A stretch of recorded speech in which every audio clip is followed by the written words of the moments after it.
નમસ્કાર મિત્રો, મારી યુટ્યુબ ચેનલમાં તમારું હાર્દિક સ્વાગત છે। આજે આપણે વાત કરવાના છીએ ખેડૂત અને દરબાર સાથે બનેલી ઘટના વિશે। જુવાન બળદ ચિયા ગામનો, બળદ તો છે ખ ગામનો, શું લઈને નીકળ્યા છો? નીકળ્યો છું તો બળદના હાટા ટોટા કરવા, માઠું ફરકું વર છે। હું ગરીબ ખેડૂત છું, બે બળદ છે, પણ આ કાબરો બેક વધુ પાણીયાળો છે, એટલે હરખી જોડી થાતી નથી। પાણીયાળો બળદ વેચીને જરાક ટાઢો લઉં તો હરખી જોડી થાય। જવાન જરાક જ મોડો પડ્યો। જહદણ દરબારના 3-4 આદમી કાબરા બળદની ગોતે નીકળ્યા છે। ઘડી 7 મોરે જ આયા પાણી પીને જીયા, હજી મારક કાંઠે હાલ્યા જતા હશે। માંડ 2 ખેતરવા ભોં પોગ્યા હશે, લો બકોરી લાવું। કાબરો બળદ વેચવા નીકળેલા ખસ ગામના રાજપૂત રૂપાજી અને વગડામાં પાણીની પરબ માંડીને બેઠેલા એને અવસ્થાદાર ભાભા વચ્ચે આટલી વાત થઈ। ત્યાં તો ભાભો ઝડપથી ઊભો થયો ને માર્ગ માથે જતા 2-4 આદમીને ટોકો કર્યો। ટોકો સાંભળતા વેત જ ઓતરાદા મોઢે જતા ચારેય આદમી દખણાદા મોઢે થઈ ગયા ને ઉપડતા પગે આવ્યા પરબની છાપરીએ। ત્યાં બાબાએ પેલા 4 જણા સામે જોઈને કહ્યું, જોવા આયા, ઈ દહક દીથી બળદ ગોતવા નીકળ્યા છે, સાટું સધરે તો સધારી જુઓ। પેલા 4 વારા ફરતી બળદને શિંગડે, મોરે ને પેટે, પૂછડે બરાબર જોયો। પડખેના ખેતરમાં કોકનું સાથી ફરતું હતું, ત્યાં લઈ જઈને ઓહાણી જોયો।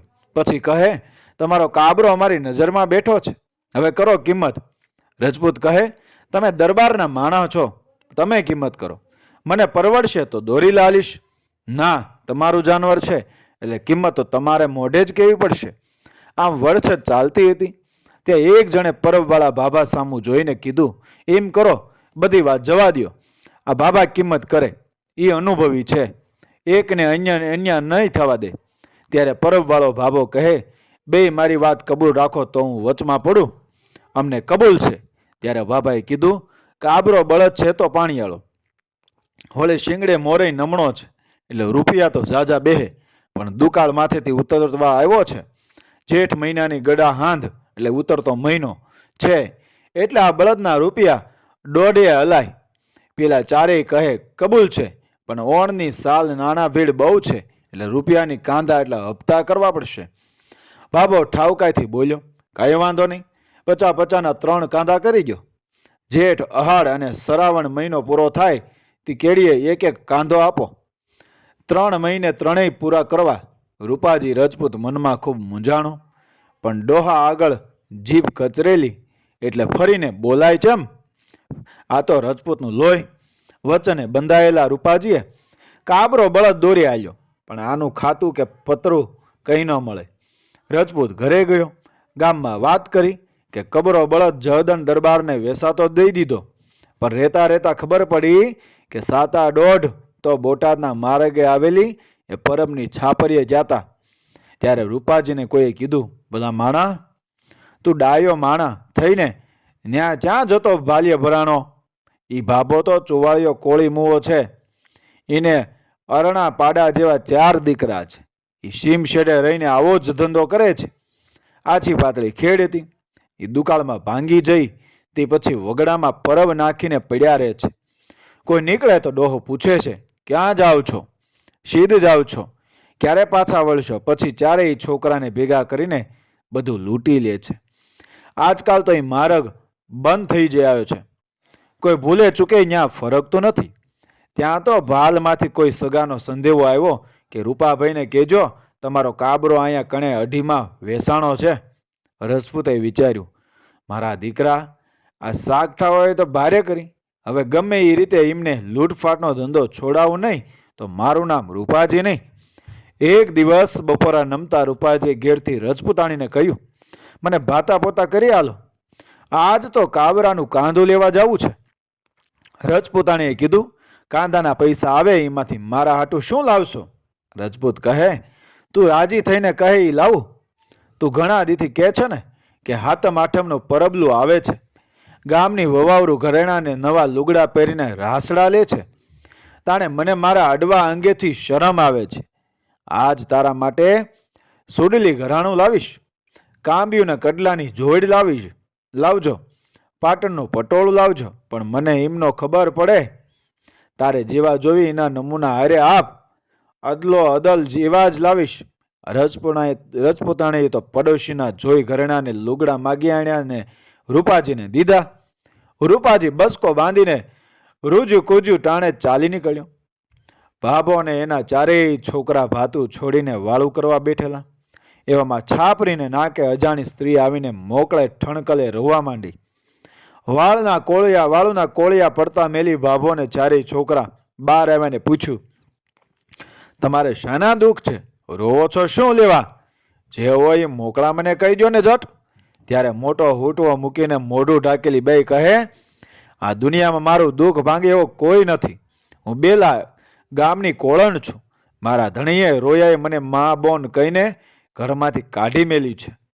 એની છાતી ઉપર રાખે એનું ઘર માંડવું છે. મને કોઈ હેંગરે ને ઘરમાં બેહારે એનું મોઢું જોવું છે. ન્યા સુધી બીજાનું મોઢું નહીં જોવાનું મારે નિયમ છે. આ વાત સાંભળીને દર્શક વરહ મોર ગણભંગ થયેલા ભાભાની દાઢ ઢળકી. એટલે ભાભાએ ચારેય છોકરા સામું જોઈને કીધું, બેટા તમારે ચારેયને ધૈર્ય વવાવરું છે. તમે રાજી થઈને કહેતા હો તો હું તમારી માસી લાવું. દીકરા કહે, બાપા એથી રૂડું બીજું શું? ભાઈ કહે, તો તમારું ઘર માંડું. આ તો ઘર ઘરનું કહેવાય. 5 નાતીલા જોશે, નાળિયેર ને સુંદડી જોશે, કાંઈક ઘરેણું ગાંઠું જોશે. 4 ગામનું પાણી લાવી એના સોખા રાંધીને 4 નવાલા એટલે કોળિયા જમાડો, ત્યારે ઘર માંડ્યું ગણાય. બાપો કહે, ઓ તારીની, આ તો તે નાતમાં નવો રિવાજ કાઢ્યો. છોકરા કહે, કંઈ નહીં, અમે બેઠા છીએ કેવા. અબ ઘડીએ 4 ગામના કૂવાના પાણી હાજર કરી દી. ગામમાં જઈને એ લુગડા લત્તાને ઘરેણું લાવી દઈ. બાપને ગરગાવાની હોશમાં ચારે ઉપડ્યા ઝપટ મોઢે. ઘડી 7 થઈ ત્યારે બાપા બોલ્યા, અહીંયા આપણે બે જ છીએ, હવે તો મોઢું બતાડો. ત્યાં તો માથેથી ઓઢણું આગું કરતાકને રૂપાજી રજપૂતે બાબા પાસે પડેલી કુંડલિયાળી ડાંગ હાથમાં લીધી ને બાબાને માંડ્યો જોડવા. ખેડૂ જેમ પોક જડે એમ. પછી કહે, આ તારો બાપ કાબરાના કાંધા વાળો. એમ કહીને ફળ લેતો ડાંગનો ગોદો માર્યો. ભાભો ગલોટિયા ખાવાને રાડ્યું નાખવા મંડાણો. એ બાપા મારશો નહીં, તમે કહો એ આલુ. જે કંઈ લૂંટનો માલ હંગર્યો હોય એ કાઢ્યાલ. ભાભાએ છાપરીના છેડે હાથેક ભોંક ઊંડી ખોદીને ઘરેણાને રૂપિયા કાઢી આપ્યા. રજપૂત આ બધું લઈને નીકળ્યો ને કીધું, હવે બીજું કાંદું લેવા 15 દીમાં આવું છું. રહેવું હોય એમ રહેજે. રૂપાજીએ તો ઘરે આવીને રજપૂતાણીને ઘરેણે મઢી દીધી. અહીં ચારેય દીકરા પાણી, ચોખા, ચૂંદડીને ઘરેણા લઈને આવ્યા. ત્યાં તો બાબા છાપરીના ખૂણે પડ્યા ટહુકારા નાખે. દીકરાઓને જોઈને ડોહાના મોઢામાંથી તૂટક વેણ નીકળ્યા. મારો દીકરો કાબરાના કાંધાવાળો હતો.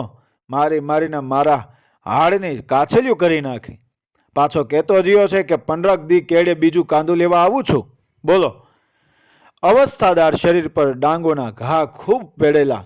એટલે બાબો તો રાડ્યું પાડે છે ને કાળા બોકાહ નાખે છે. છોકરાઓએ બાબાના ડીલે હળદર ઊની કરીને ચોપડી, ઘરઘરાણું નાળિયેર લાવેલા એ વધેરીને પાણી પાયું. પછી છોકરા કહે, આ ફેરા છેતરાવું નહીં. ઈ કાબરાના કાંધવાળો આવે તો ઠાર મારવો છે. મારીને રહી જેટલા કટકા કરી નાખીશું તોય દાજ નહીં બોલાય. એમ કરતા 10 દિવસ ગયા. ત્યાં છાપરી આગળથી એક ટપ્પો એ ઘોડાગાડી નીકળ્યો. ટપ્પાવાળો ટપ્પો ઊભો રાખીને નીચે પાણી પીવા ઉતર્યો. પાણી પીને એક લોટકો પાણી ટપ્પાના પૈડા પર રેડ્યું. ત્યારે ભાભાના છોકરે પૂછ્યું, ટપ્પો કેણી કોર? દાપ્તર સાહેબને લઈને બોટાદ જવું છે, ત્યાં વિઝિટે જવાનું છે. છોકરા કહે, મારા બાપા બહુ માંદા છે, ન તપાસતા જાઓ. માથેથી હેડ આગી પાછી હલાવતા ડૉક્ટર બોલ્યા, મારે મોડું થાય છે, પેશન્ટ સિરિયસ છે, વળતા તપાસતો જઈશ. પેલો છોકરો હાથ જોડીને બોલ્યો, બાપા તમે કહેશો એ ફી આલીશ, પણ મારા બાપાને તપાસીને પછી જાઓ. ત્યાં બાબાથી ન રહેવાનું. ઓય બાપલિયા મરી ગયો, હવે નથી રહેવાતું. છોકરાની આજીજી સાંભળીને ડૉક્ટર ટપામાંથી હેઠે ઉતર્યા. સ્ટેટોસ્કોપ લઈને ડોસાને આખા શરીરે તપાસ્યો. પછી કહે, બાબા જીવે એમ લાગતું નથી, બહુ મૂઢ માર પડ્યો છે. દાપ્તર સાહેબ કોઈ ઉપાય? પૈસા આમું ન જોશો, અમારા બાપાને કોઈ વાતે હાજા નરવા કરી દો. જાઓ 2 ઇન્જેક્શન લઈ આવો. 2 છોકરા દોડતા બોટાદ જવા નીકળ્યા. ત્યારે ડૉક્ટર કહે, લેપનો મલમ પણ જોશે. ઓલા મને પૂછવાય ઊભા રહેતા નથી. વાહે બીજા 2 છોકરા દોડ્યા. ઘડીક સાથ થઈ ત્યાં દાપ્તર કહે, બાબા હરામના પૈસા કાઢ જટ, તારો બાપ કાબરાના કાંધવાળો છું. આ સાંભળતા જ બાબાને તો વગર ડાકલે માતા વાવી. બાપો કહે, બાપુ મારીશ માં, જો ઓલા માટલામાં રૂપિયા પડ્યા છે, હંધાઈ લઈ જા. રૂપાજી તો રૂપિયા લઈને ચડ્યો ટપામાં.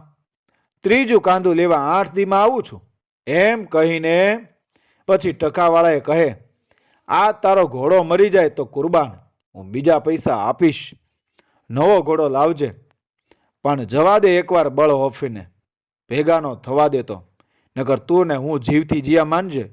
અને ટપાવાળાએ ટપો મારી મૂક્યો. 2 કલાક થઈ ત્યાં છોકરા હાંફતા હાંફતા આવ્યા છાપરીએ. ત્યાં કોઈ ન મળે. બાબા કહે, હવે આને કોઈ વાતે ઠાર કરો, એ મારો જીવ લેશે હો. મારો દીકરો કાબરાના કાંધવાળો હતો, આ ફેરા જીવતો ઊંધા માથે બાંધીને હળગાવી મૂકીએ, નહીં તો હા માનો ને. છોકરા બબડ્યા. આ વાતને 8 દી થયા. રજપૂત પાછો થયો તૈયાર. સીમા માર્ગ માથે હાલ્યો જાય. ત્યાં તો એક ભરવાડ ઘેટા બકરા ચારે.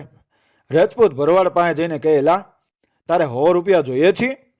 આલાને ભે, તમારા જેવા તો ભગવાનય નહીં, પણ તારે કામ કરવાનું. એક શું લેવા, 2 બતાડો ને. જો તારે બોલવું નથી ને બાજુય નથી, ઓલી પાણીની પરબવાળી ઝૂંપડી છે, ત્યાં જઈને એટલું જ કહેવાનું કે આ તારો બાપ કાબરાના કાંધવાળો આવ્યો, એટલું કહીને ભાગવા માંડજે. પણ બહુ ઘોડીશ ને છોકરા વાહે પડે તો ખેતરવાનું છેટું ભાંગવા ન દઈશ અને ઘાયે ન સડતો, નહીં તો ઠાર મારી નાખશે. ભરવાડે તો 100 રૂપિયાની નોટ ગુંજામાં મૂકીને પછીડીના 4 છેડા ખોશા. પછી કહે, હવે મારું કામ. ભરવાડ છાપડી પાસે ગયો ને કહે, એ આ તારો બાપ કાબરાના કાંધવાળો. આ સાંભળતા વેતે 4 છોકરા ડાગું લઈને ભરવાડની વાહે તળ્યા. મોર ભરવાડને વાહે બાબાના 4 છોકરા. બાબો વિચાર કરે છે, આજ તો હરામીનું મોત આવ્યું છે, હમણે મારા છોકરા પાડી દેશે.